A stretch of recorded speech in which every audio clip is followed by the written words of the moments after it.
thought about writing a book? Okay. Most of you, some of you were put in here because this was the biggest space for you to come. So hang on for the ride. That's right. Okay. And so those of you that have thought about writing a book, what is it that's making you say, hey, I want to write a book? Anybody can share. And this is for you online too. If you're online and you want to share, you have to come on camera so I can see it. Okay, so Amanda. Okay, so mine stems back from early marriage life, and my mother-in-law, I married into a Pentecostal preacher's son, and that's where I really started to learn about spiritual warfare. Yes. I was not raised Pentecostal, so I knew nothing about fighting Satan, or we didn't speak in tongues. We didn't talk about the whole speaking in tongues thing. Yeah. Like it was a real eye opener, and some of the stuff that I had to deal with in the early years of our marriage.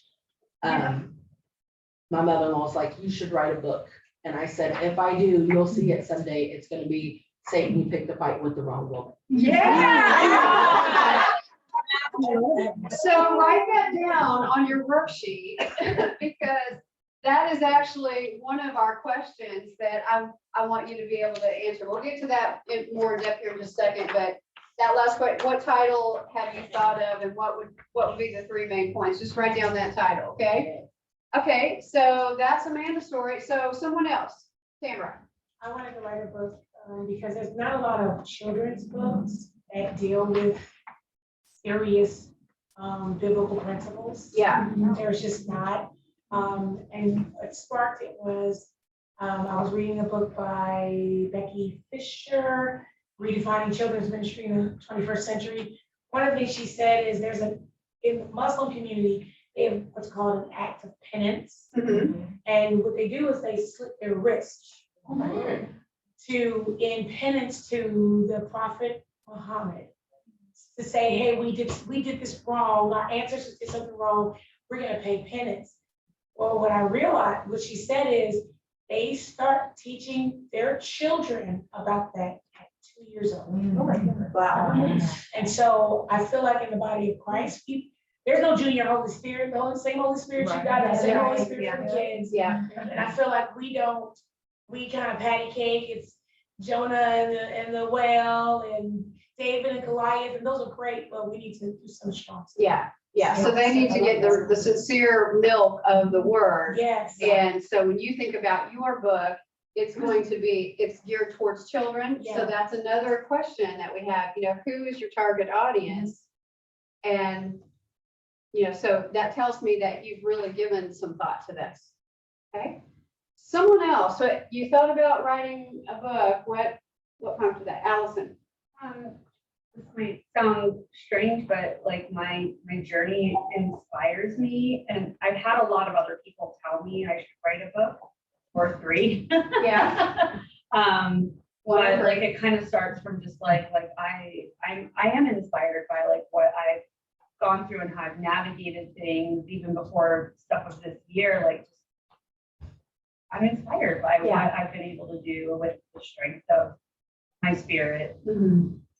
So when I hear what you're saying, Allison, your story, I know your story, it's a challenging one, but you've begun that journey of walking through it. And so now you feel responsible for inspiring others through your story. Yeah. Is that a good way to say it? Yeah. Okay.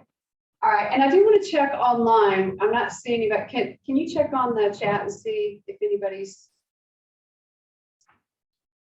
Okay. I do want to check. If you're online and you want to share, you're welcome to just let me know. You got to come on camera for me to see you. Might have to change that view. Let's do this. Change our view. There we go. Oh, we see Gwen Brewer up in the house. Hey, Gwen. She's the only one on camera right now. Gwen, did you want to share, or or are you here as a prisoner of this workshop? Let's see, I have to unmute her. This silly thing. As you can see, I wear many hats. Okay. Ask to unmute. Okay, there we go. Now I am no longer a prisoner. Hi. Hi. Good morning. So I can't not write. I write all the time. I've been writing since I was a child.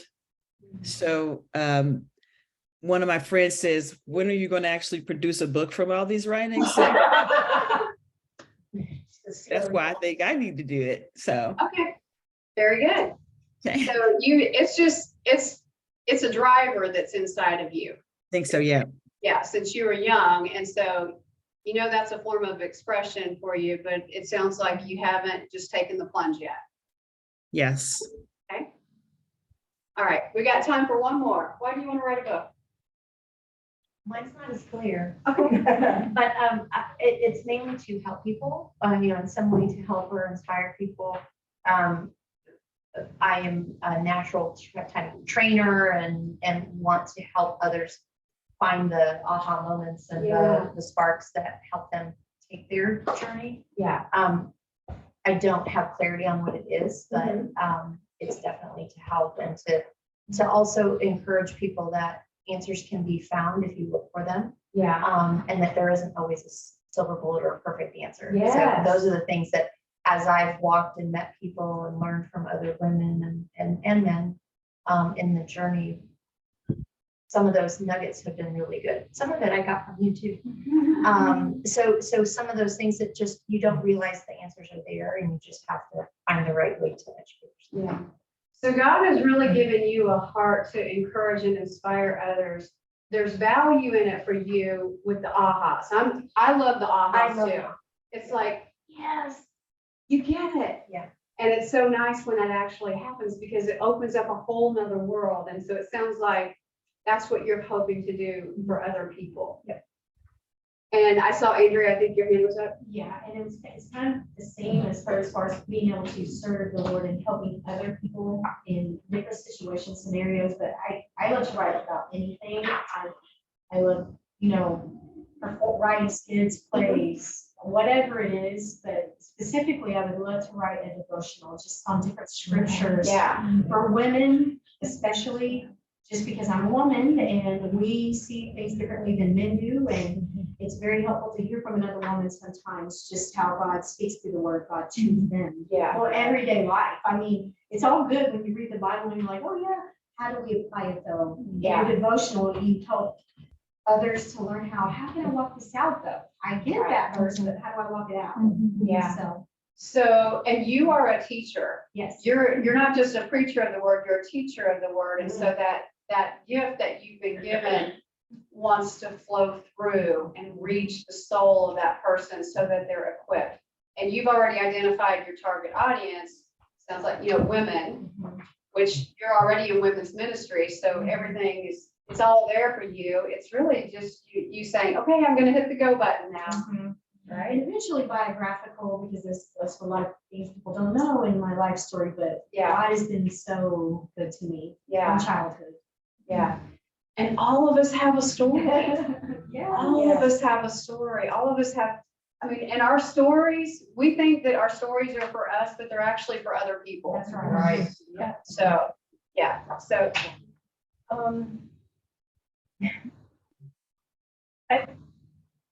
Thanks. So what I do now, the preparation for at least 2.5 to 3 years of hell, there was a lot of pain. And I express it as I led black. Some people identify and understand what I'm saying. Other people, what does that even mean? But I find when I'm talking to other women and trying to help and guide them, a big part of it is you have to walk into the pain. You have to be willing to walk with God. You have to be willing do whatever it is that he wants to do. And a lot of women are kind of like, just, wait, I gotta feel that, I gotta relive it, I gotta let it go, that was forgiveness, and they back off. But God can't use us the way that he planned unless we're healed. Yeah. And so many stories and things change. I was describing last night that when I came through it, I really felt my DNA changed. Yeah. If I could have seen the other side to prove it to everybody, I would have taken the DNA and taken one after and say, I'm not just saying this, like I literally could feel every fiber in me change from what he did. Yeah. But I want to help women, but unless we're willing to do that and to take a walk of forgiveness, which happens after we completely cleared me of all the pain. Yeah. Was I able to do that?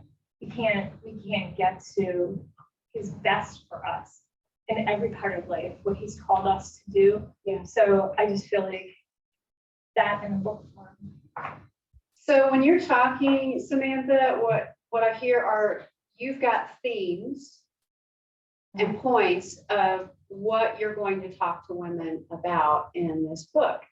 And that's actually another piece of writing the book, is even thinking through, what am I going to give my target audience? What's the value that I'm going to give? And in your case, you've been through quite a bit. It's an opportunity for you to just lay that out for them. And it's not just to inspire them, but also to give you a release. You're releasing that information, and that information is being taken and used for God's glory. So when you say that, that's what I hear. And one of our questions here is, what ideas have come to mind for you? Well, I mean, you've already got an idea of what you want to teach them, so that's fantastic. All right, so let's let me just take a moment to share about my journey with books. So my very first book was a business book. As a Christian, I had just come out of corporate, had started my coaching and consulting firm, and so I had a coach. I'm a coach and I believe in coaching. And so I did have a coach, and her name is Marshawn Evans Daniel. She was in like the Miss America, and I can't remember what state she represented, but she won her state and all of that. And she went on to be a coach, and her story is really interesting. She's a writer as well. She was engaged to a New York Yankee, and the day before the wedding, she found out that he was actually sleeping around with someone, and that totally changed the trajectory of her life. And that source of pain for her led her on this journey to begin to write and begin to heal and to minister to other women. And so she was my coach, and I was coming out of corporate. And any of you that you've ever worked for someone else, or you've worked in a corporate environment, you can leave corporate, but it doesn't always leave you right away. And you have to purposely work it out. And so my coach, Marshawn, said she knew that this was a platform. The Lord had already just let me know. He gave me this vision of VIP. Well, today we have the VIP Center, which stands for Visions in Progress. But back in the day, when I first started out, VIP stood for Visibility, Influence, and Presence. Little did I know that God was working something through that. He was working that VIP in me at that point, and he was teaching me about being visible for Christ, being influential for him, and demonstrating presence and being present with people, because he is present with us. I didn't get that right away, but I do know that I was supposed to write a book. And so I wrote this book. It's not my best. It's a nuts and bolts book with a little bit of sprinkling of Lord, yes, Lord, you know, kind of sprinkles in there. And so, but the moment I wrote this book, things changed. Suddenly, I started getting speaking engagements. I started working with more corporate clients when they got a hold of this book, that because they were struggling with their people to show up with presence. So in the corporate realm, it was about executive presence. I knew it was a lot more than that. And so this book was born as a result of it. Well, later on, as I was on my own, having my own business, the next book that came up was Compose Your Soul, How to Turn Your Daily Chaos into Calm Control. Well, I think God had me write this book for me to read first. So this book was really, it was a place where I really shared some deep, intimate things that happened in my life. And as a matter of fact, because of this book, there was incredible spiritual warfare in my family. Those of you that know me well know that it was a pretty challenging childhood. I had a stint in foster care, really difficult time. I was a runaway. I was put in went to the girls' school. I was put in a facility for 3 months for adolescents with behavior problems. I was running away because I had some pretty crappy things happen to me. And at that time, my mom, she wasn't the most loving mom, and it was a challenge, but we healed from that.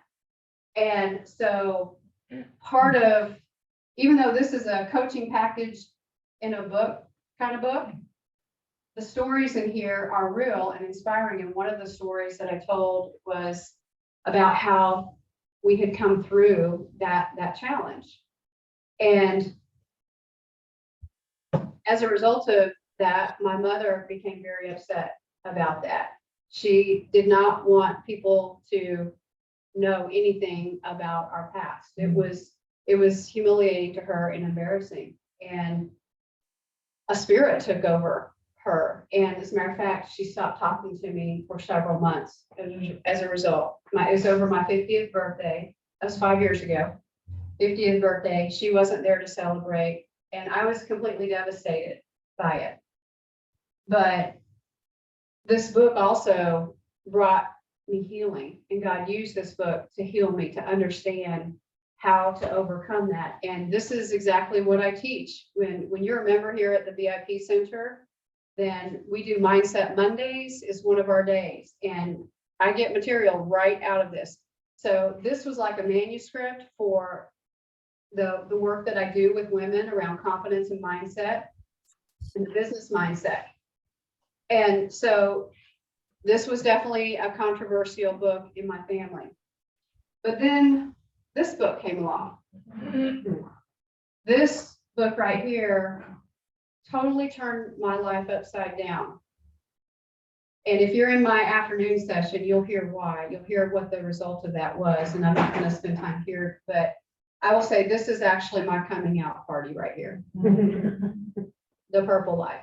This is full blast what the Lord has taught me and what He commissioned me to share with other women and women as my target audience. And so this is a book that the Lord told me. He said, you're going to write this book. And at that moment we said, hey, I want you to write a book. I'm like, what do I write about? I have no idea. Right. So I was at the place where some of you are like, I'm not really sure what this is, but he gave me the God memo that book was going to be written.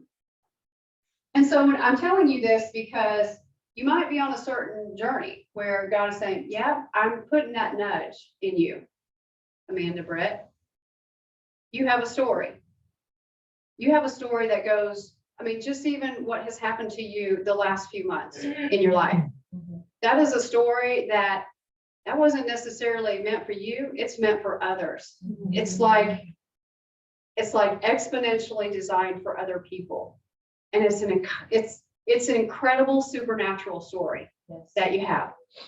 So I can't wait for that book to come out because I know it's going to be powerful. And, you know, so I'm just saying that because all of us have that story in us. And I just really want to emphasize that to you. You have a story within you. And sometimes we'll start writing and we're thinking, oh, you know, I'm doing this for me. I want to get this out. This isn't for you. This is for somebody else. So real quick, let's continue with our discussion here. What ideas have come to you about writing a book? Now, I'm going to have you just turn to a partner really quick, and I want you to discuss this question, okay? I mean, if you say, I've never even thought about a book. Just see what comes to mind, all right? I want to give you just the space of about 5 minutes, discuss that with your partner. You know, what are your ideas about writing a book? What are some of the topics, themes that have come to mind? They don't have to be in a perfect outline right now. It's just whatever thoughts come to your mind. Just speak those out loud. Death and life are in the power of the tongue. So it's time to start speaking these things out loud and get them outside of your head and out into the open so that you can bring life to it. So let's bring life to it in the next 5 minutes. Turn to a partner and discuss the question.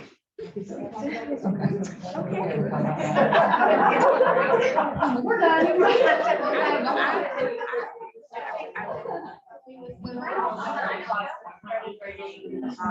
I'm sorry. And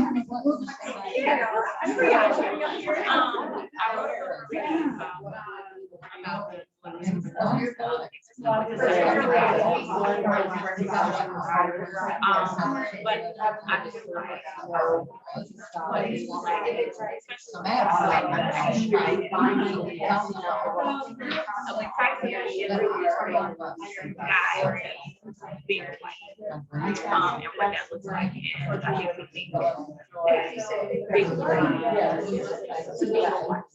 You ladies who are online, you can chat with each other. I think that a lot of times when we're married and we think it's going to be something that it is not. And then there's this aspect that you give up when it's not what you thought it was going to be. Too soon sometimes too late, but then sometimes and so I don't know, I feel like that's my where I was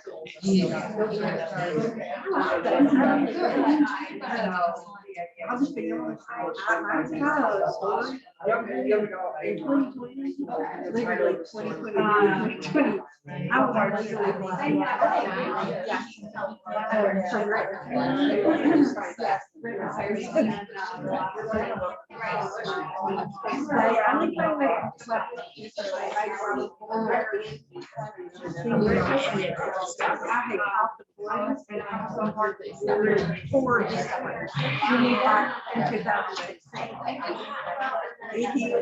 She said no.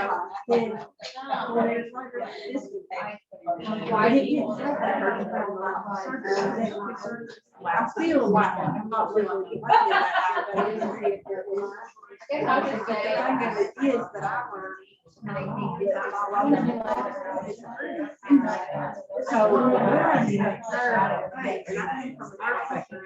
Of course, I'm not nursing, and that's why I work. I make sure. Okay, I can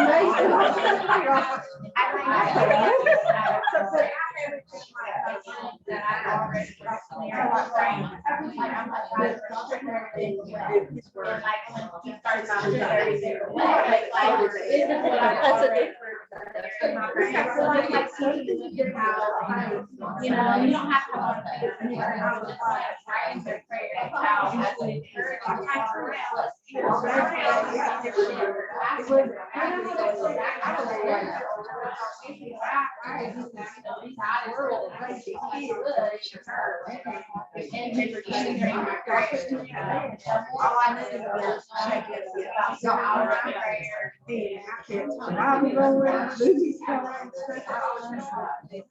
So I don't know how that's going to work out, but I feel like it's kind of come out, but I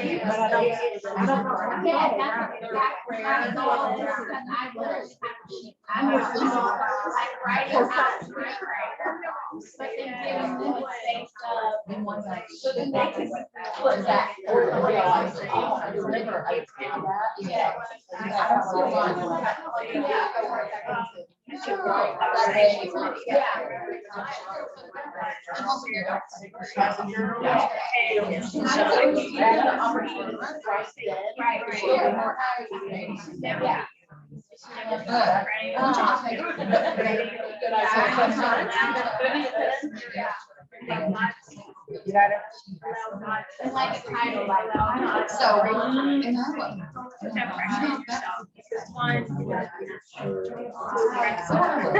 Just coming from you, but when it's ready for you, it's gonna be something more than I can carry that. You know, I find that you guys speaks to me like that has taught me through what I went through to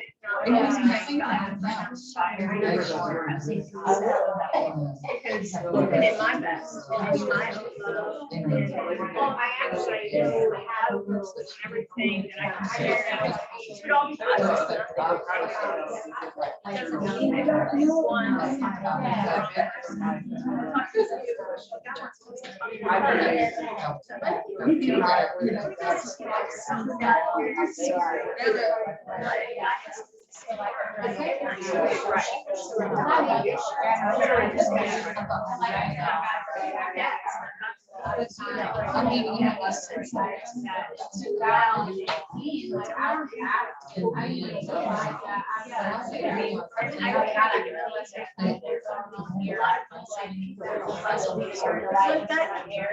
These people are like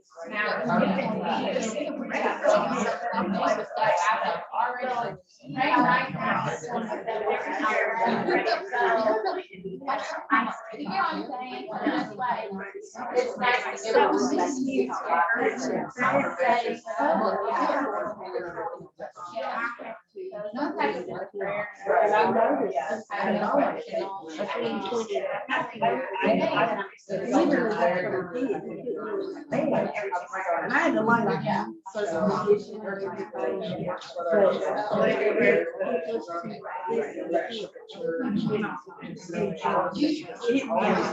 that, I know it's something, but I don't.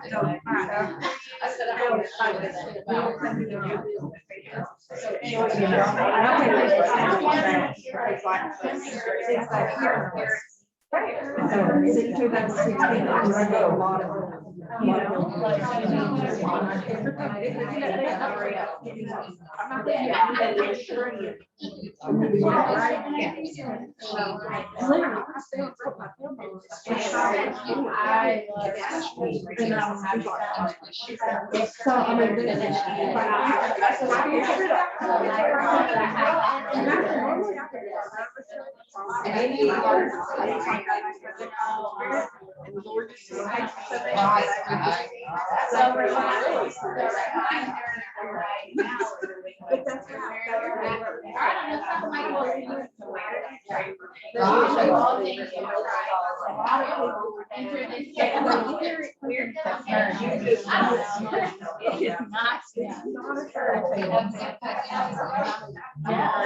me too. 2 more minutes, 2 minutes.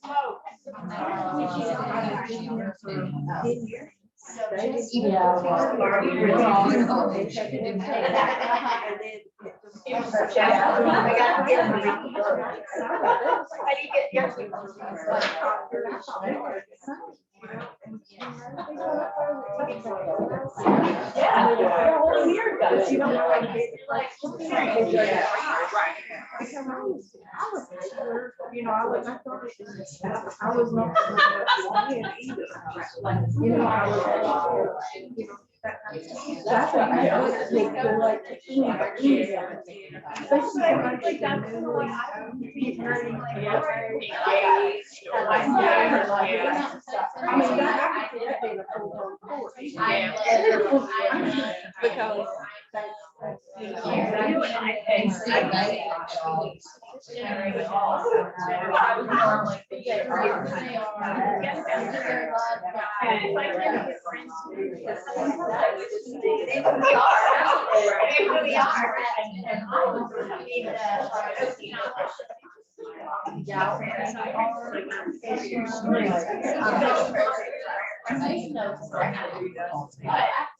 Which is why you fight so hard to start so early. Yeah.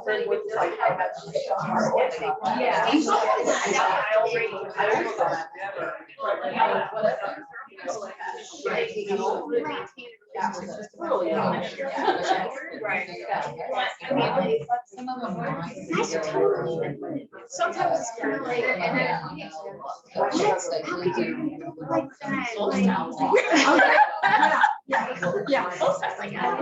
I like really don't get this side at all, like, I'm different, like, yeah, sometimes it's not. But, you know, I think.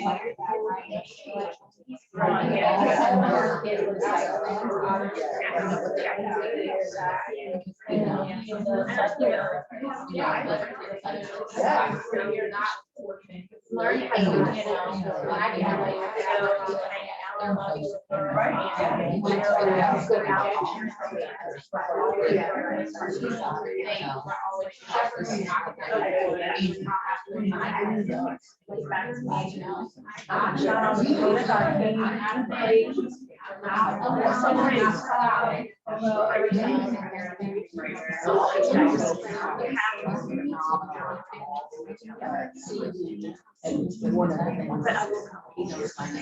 Yeah, very.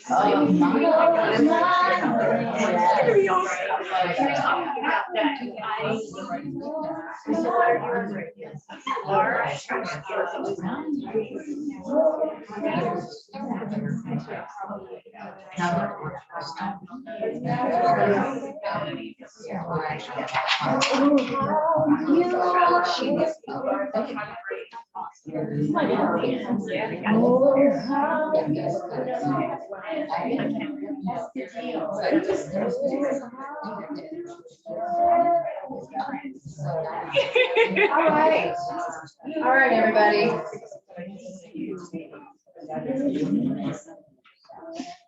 Card, I have a big edit breakout rooms thing on our screen. I don't know if you can collapse it.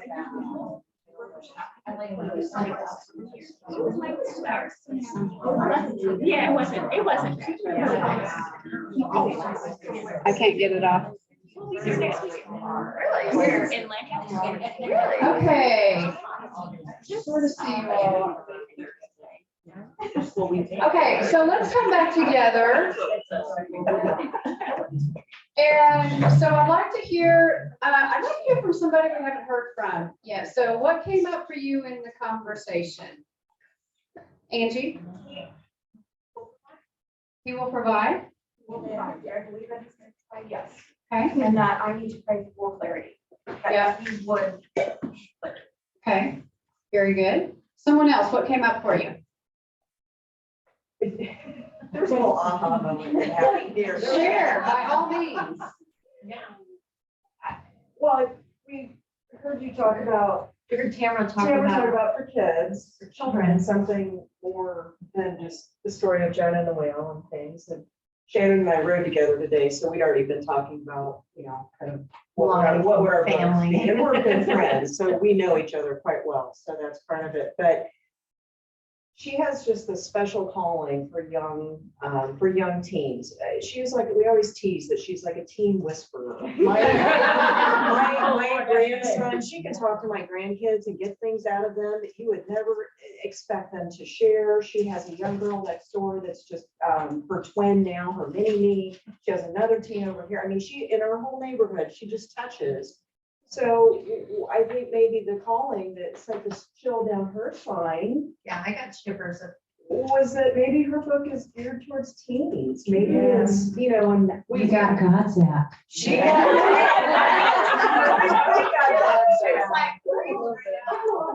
So one of the chapters is, you know, so you had to make your lunch today. No one asked you about school. You had to make your own lunch today, and no one asked you about school, because we just said that on the way up here. We just said that in the car on the way up here, that, you know, sometimes when you're growing up and, you know, you grow up hard, and it's not a unique story, that there's many of us in this room that did that. But Yeah. how do you get that out? How do you share it so that they're okay? Yeah, she can do that. You know, so as you ladies are talking, what was coming to mind was, maybe we don't have to strive to get it.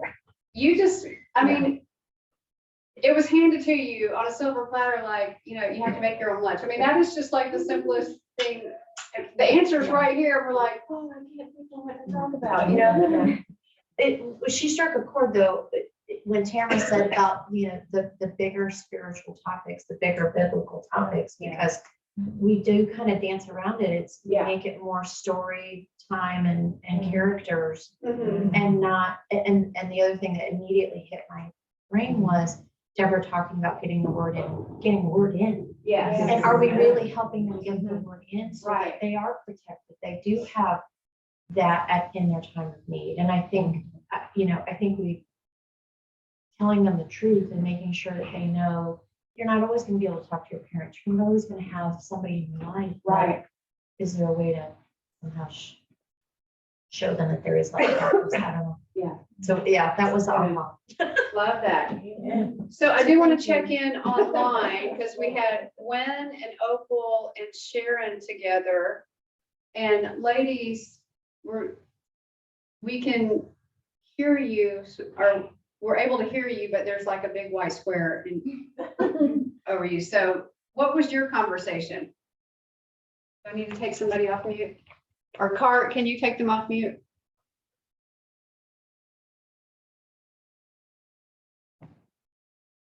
Maybe I have to do it.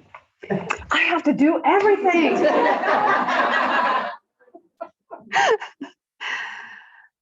Let's see.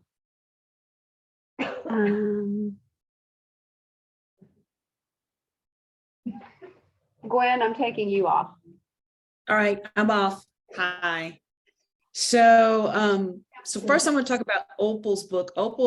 Has a book about how to love Jesus, and I don't know if she can get off mute, but I thought that her book actually would be a good book to read before you read my book, which is about preparing yourself for your mate. So my idea is about the space between my first marriage and my second marriage, and it was 9 years in between, and the things that I learned. So really, if I read Opal's book first about how to love Jesus, it would have made the second book easier. It is, because that's a critical part of it, is loving yourself and knowing you're never alone. So anyway, that's my idea. Wow. So maybe you two should get together and collaborate. Oh, that's a good idea. Yeah. All right. See, this conference is also about connections. Yes. Very good. All right. So Karen and Catherine, you ladies were engrossed in a conversation. What came up for you? We talked about like the cost of saying yes or no, you know, kind of going to your spinning plates, you know, Yeah. at what point, and on Facebook, it always looks like the woman that has it all, but she doesn't really have it all, but she doesn't have to. Yeah. And talking about, and it's hard, I know Catherine right now, not only she had children, but she's in that sandwich generation, she's dealing with her mother, so she's a caregiver for her mother, so she was talking too about how hard it is to see her mother saying yes to her mother, but having to step back and be like, why is she angry with me? This is the way she was raised. And really kind of going through for her looking at, you know, does she take the space to kind of process everything that's going on? Does she take the space and love her family when her mother is lovingly? I don't know. Hey, what a great title, lovingly on every nerve.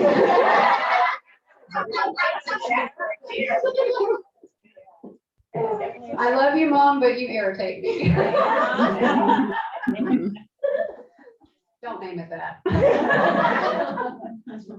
Safe space. I just think that was that was Karen's idea for her book.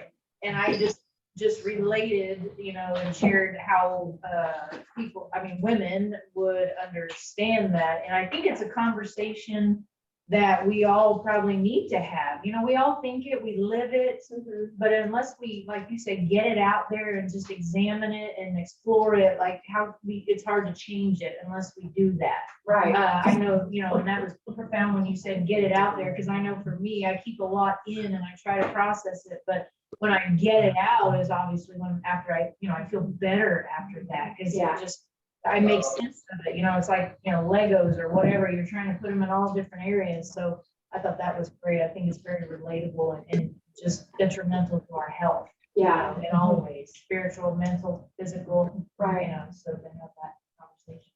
Man, so I mean, there's all these things populating in my head right now about what these books could be about, because I hear a lot of women who are in that place where you are in between and you're taking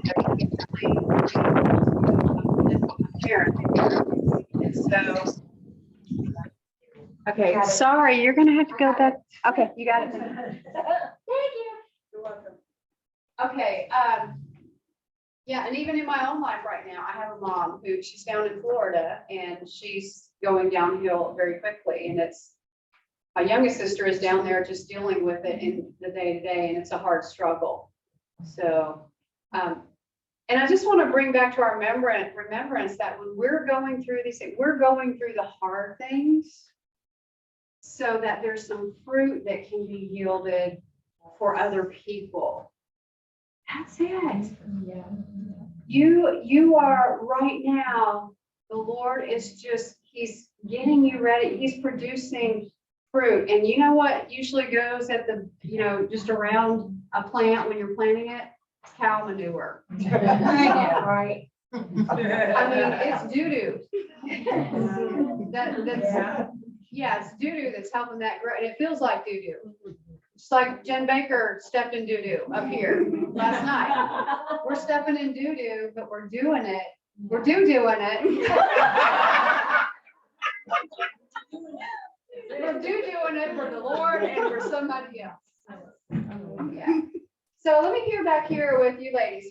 What came up for you in the conversation? My grandfather was actually a minister, and he was a bad one. I'm not gonna lie to you. He was, he talked it in church, but he didn't live it at home. And his example basically permeated like the whole generation above me. So like all of my aunts and uncles, they all kind of walked in rebellion against, because I mean, when you come from that, it's really hard. But, and actually my grandmother and grandfather on my other side also, my grandmother on the other side was very spiritual.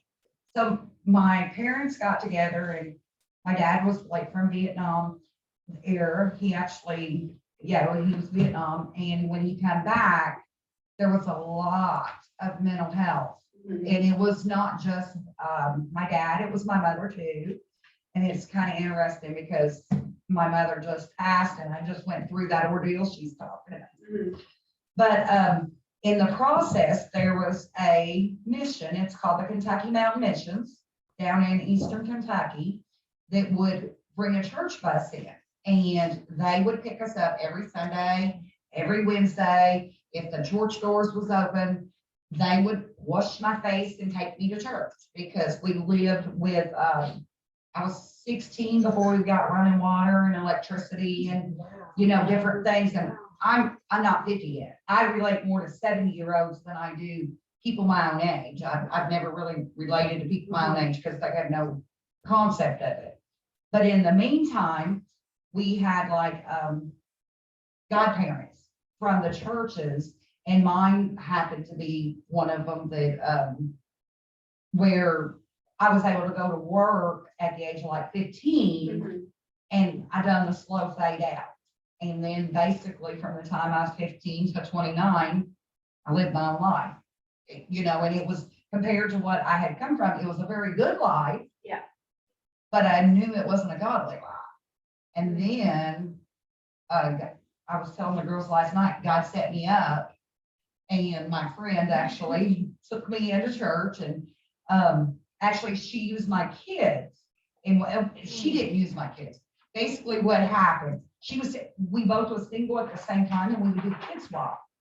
And like, I've always been very open to different religions because there's only one God. I mean, you know, so I went in, and it was the first time at a Methodist church, and I go in the first time, and I'm like looking around, and I'm thinking, this ain't for me, you know, but I went because my friend wanted me to go.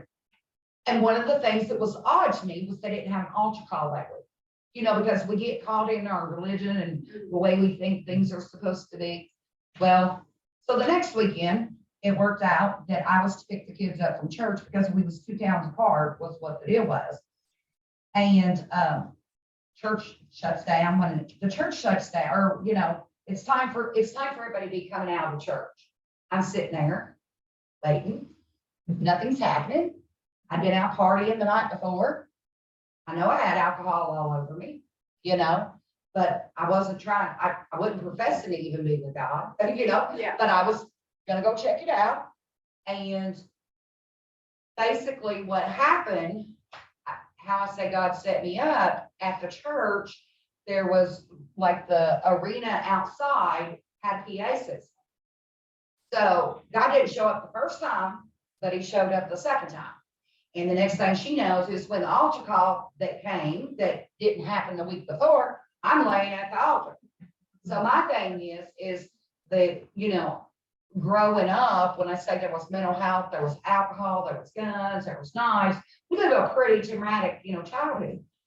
So when, and it was kind of funny because now that's what I gear toward. I gear toward these kids that are unchurched. Right. You know, everybody wants to believe, and you know, I've heard, and when I hear people say it, it just like freaks me out because they're like, well, they make my kids. No, but they God's kids. Yeah. They God's kids, and you know, and it's funny because I love, not that I don't love people that's been with God their whole life. I call them very blessed. Right. If you've been with God your whole life, you are a very blessed individual. But the ones of us that have come from chaos, we Jesus freaks. Yeah. I am so in agreement with you on that because The more he saved you from, the louder and the harder. And I'll tell anybody, I do clothing drives. And I mean, literally, we'll have 1,000 people that will clothe during these clothing drives. We have toy giveaways. And the one thing that I'll do, and I do it, I kind of do it out of habit. I could dress as fancy as anybody in the room. You know what I mean? But I always down dress, especially when I have like the clothing drives and stuff, because everybody wants to know who's in charge. And I was telling him, he is. right. He is in charge. I am not. I am only a mouthpiece, and I am only for you to give me your money or to give me your clothes. You know. Well, you're a great mouthpiece. I mean, you got a whole story there. I to have share. it. Yeah. Yes. They have So- told me to shut up since I was a little kid. All right, you need to just start writing right now and get all of that out because I hear you have a story to tell, you have a target audience, and you've got things to talk about. So you're definitely in the right room today. And so thank you for sharing that.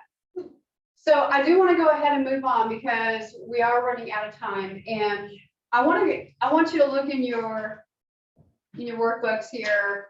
There's a page there on the inside where it says, what research do you need to do to support your book? This is important. Every book deserves research. And it's not always just going out on Google And well, what's the world say about, last night I talked about color research. So I did a lot of, for this book, for my business book, I did a tremendous amount of color research because color impacts people. When you wear a certain color, it has a certain impact on people. So I was researching just on the surface, but what I realized that this was much deeper, that there are different lives going on. But research also means seeking the word of God. Lord, what do you have to say on this topic?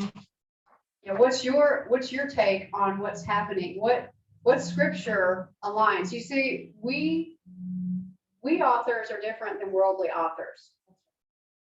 And so that means we've got to go directly to the source. And so as these thoughts and ideas are coming to you about what to write, Lord wants you to marry that up with the word. He wants to make sure that the word is actually driving what you're writing. And if I were to say what the biggest difference is between my first and my most current book, that's the difference. My first book, I tiptoed around God, and little tweak here. Oh God, thank you, JC, for JC. But he wants to make sure that you are aligning with his word, because if he is not in it, it's null and void. Right. All right, I want to move on. I want to give you some tips. This is a fill in the blank. Just like back in school, you get to fill in the blank. All right, and I will say truthfully that writing is really only half of the work. It is only half the work. There's so much more that goes around this, but God has equipped you to do this. If this is what he's wanting you to do, he will equip you to do it. Amen. It requires some spiritual discipline though. So before you do anything, what do you think you should do? Right. Yes! Ding, ding, ding. Get one right. All right, number 2, start capturing themes and stories. Themes and stories, and give yourself a deadline. Now, when I say deadline, I'm talking, you may have ideas just coming left and right. You may have them just come every once in a while. But ask the Lord, when do you want me to stop ideating and start writing? This has happened to me every single time I've written a book, because I can come up with 1,000 ideas of stuff to do. And so I will determine a day, okay, I'm going to just stop playing with ideas on this date. So depending on if you've written before, I gave myself a 30-day window. When it finally clicked in that, okay, Lord, I get it now. You have given me to go ahead and write the book. I gave myself 30 days from that date to capture as many thoughts and ideas as the Lord would bring to me. Okay, number 3, some of you have already done this. Do a prayer challenge. A prayer challenge. So how many of you are in my 40-day prayer circle? Yeah, we've got prayer challenge after prayer challenge in there. You can even go in, it's absolutely free group. But you can go in and do the replays. I do prayer challenges all the time. This next year, we're going to be doing some heavy duty prayer challenges. We're going to do some life altering, spirit shifting kinds of prayer challenges. So stay tuned for more about that. Number 4, decide who the book is for. Some of you've already got the clue. You've already gotten the memo. This book is for women. I encourage you to ask the Lord to go deeper than that. What women? There are lots of women out there. They're young, old, they're disabled. There's all women who are rebelling, young teenage women. There's all kinds. So ask him to be specific with you.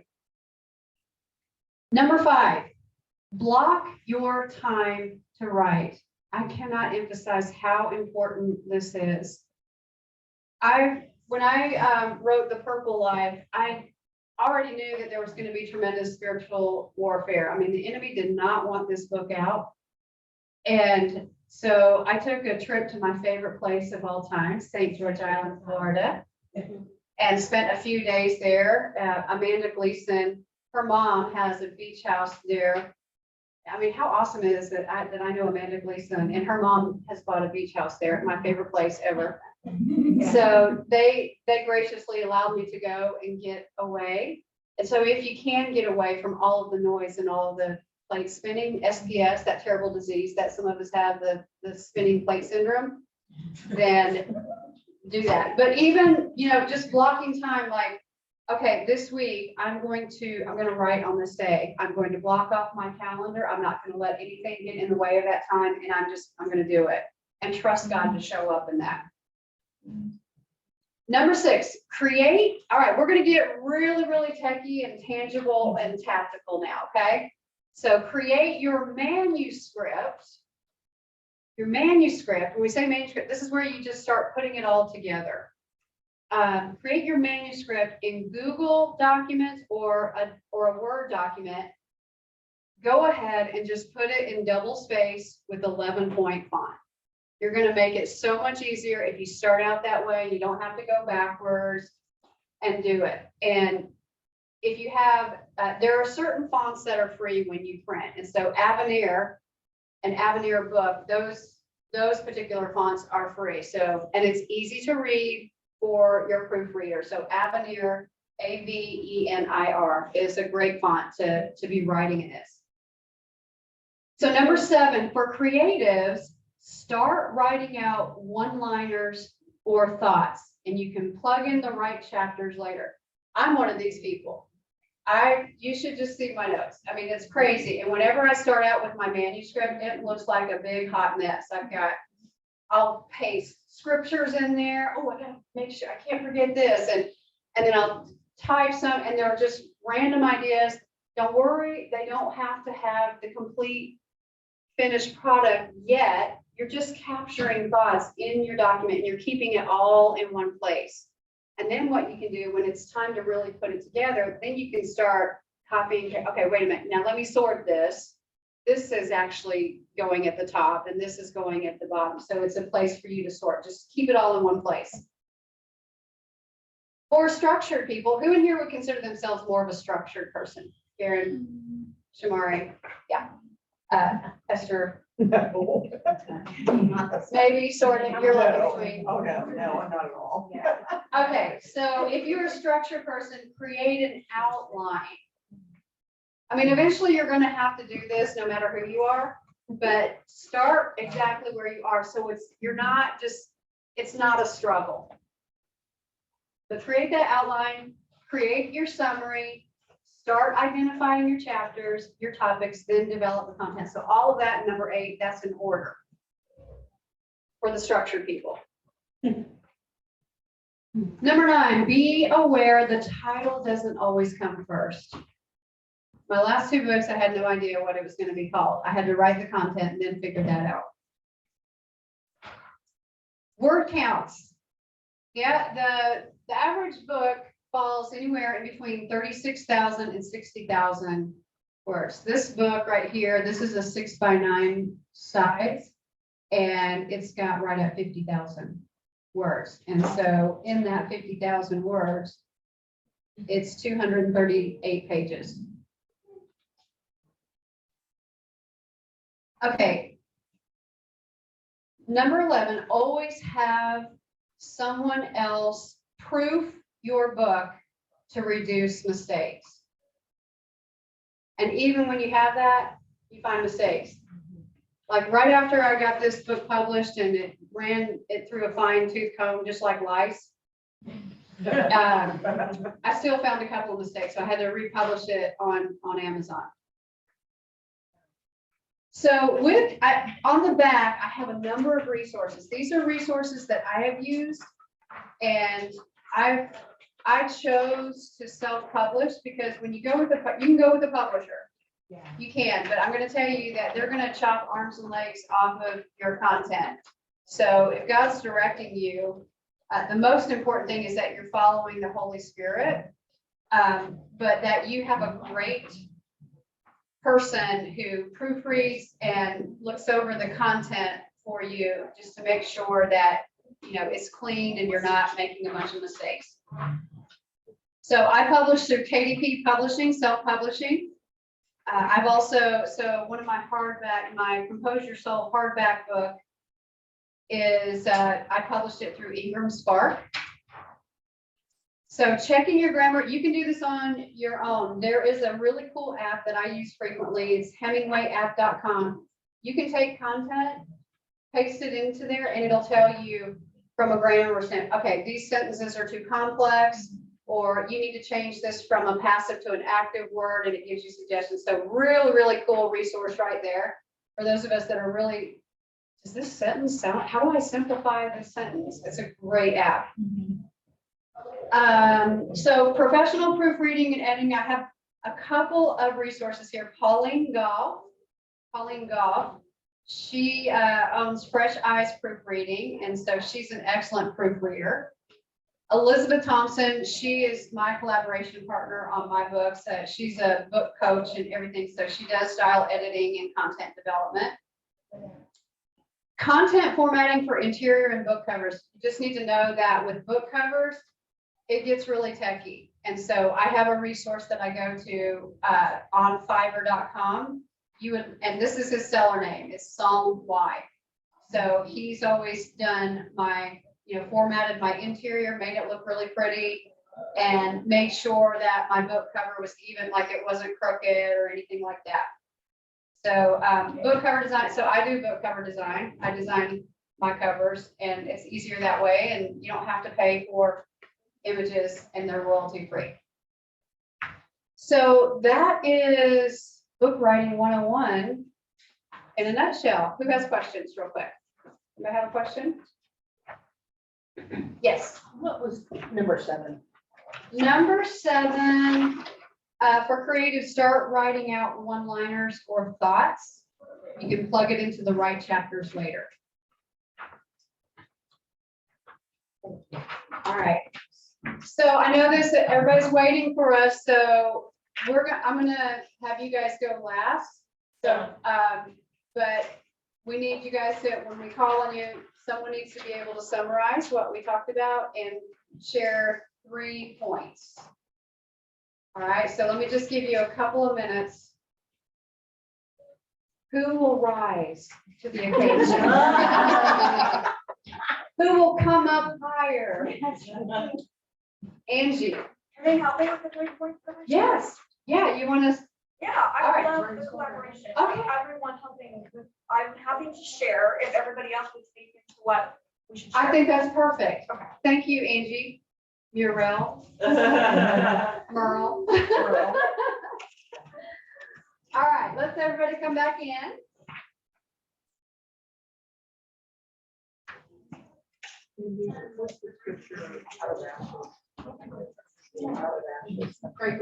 Beauty for ashes. That's in Isaiah 61. Beauty for ashes. Oil of joy for mourning. Exactly. Yes. Okay. Precious.